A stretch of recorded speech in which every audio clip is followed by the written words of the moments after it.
What's going on, guys? Welcome back to the People's Build. Today we are doing some serious front end work on the People's Build. We're taking the 1975 Honda CB750 forks and we're replacing it with the 2007 Yamaha R1 forks. And we're not just using any sort of parts for the triple tree. We are designing our own triple tree to go on this motorcycle. My name is David and welcome to Z's Garage. So you want to do a fork swap and you don't know where to start. Well, there's a million ways you can start. And one of the easiest ways is just to take a donor set of forks and kind of slap them on there. You got to get a new stem in order to make it work. And there's a lot of stuff online that you could research. Or you can go to cognitomoto.com and you could buy a set of triple trees and stem there. But what I did was I bought my stem from cognitomoto.com. And then I went and I custom made my own set of triple trees. And I teamed up with Daniel from Sparrowhawk. He has a CNC business that he runs out of Canada. And we came up with this. And I think it turned out absolutely perfect. But not only are we making our own set of triple trees, what I want to do to kind of go with the spirit of carbon forging is to carbon forge a set of steering stops. And I kind of just want to turn my handlebars as hard as I can onto the steering stop and see if it lives. Because if it does, then I'm gonna throw them onto the bike. So that's what we're gonna do today. We're gonna do a fork swap and we're gonna do some carbon forging again. So let's get into it.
All right, the old front end is officially off. It's always a little wild to see the whole entire front end taken off or just kind of seeing the bike very bare without the front end. It's a little intimidating, but it actually wasn't very bad to remove everything. A little bit easier than I expected. I haven't worked on like a 75. I've only worked from 79 and up where they went to the double overhead cam, not the single overhead cam. So it was actually pretty easy to remove the front end. So now we're going to be installing the 2007 Yamaha R1 forks and we are going to get a huge performance upgrade with these forks. But before we start bolting on the whole entire front end, the R1 forks, I need to figure out the steering stop situation. Now, the bottom triple tree doesn't have any sort of holes for steering stop. Didn't think about it when I was designing it. So I have to come up with a design, and what I want to do is I want to carbon forge it. Of course I do. Carbon forge everything. So we're going to design something, and then we're going to carbon forge it and test and see if it will break under some pressure or, you know, slam it against the steering stop and put it on the bike. So let's do it.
All right, carbon forged steering stop is complete. Next up, we're installing these 2007 Yamaha R1 forks onto the motorcycle. Again, this is going to be a huge leap forward in performance compared to the old CB750 forks. We're talking modern sports bikes forks that are going to be stiffer, they're going to be more responsive, and they're going to be built to handle some aggressive driving. And of course, we have this beautiful triple tree that we are going to put on this bike, designed by Sparrowhawk, and I'm really excited. So let's get into it.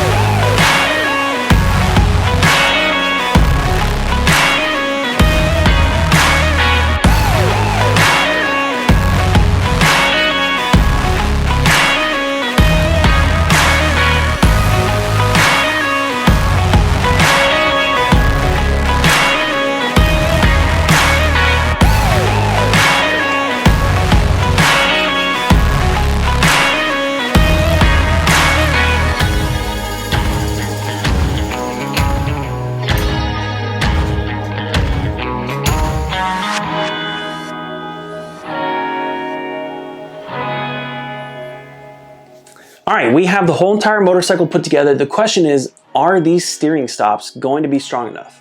So let's just get right into it and test it.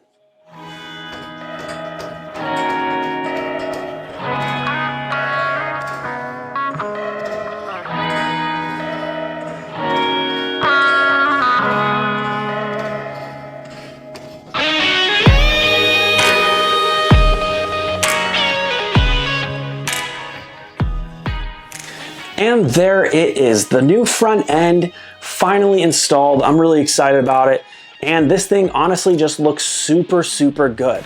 From the R1 forks to the custom CNC triple tree to the carbon forged steering stops, this has just completely transformed the motorcycle. Again, massive shout out to Sparrowhawk Customs for the beautiful CNCing. Truly a joy to work with. I can't say enough good things about them. Again, their contact info is inside my bio or inside the video in the comments. check them out. Let me know what you guys think. I think truly they are one of a kind. If you enjoyed watching the part of the build, make sure you guys hit the like, comment, and subscribe. Anyways, truly greatly appreciate every single one of you guys, and I'll catch you guys in the next one. All right, peace.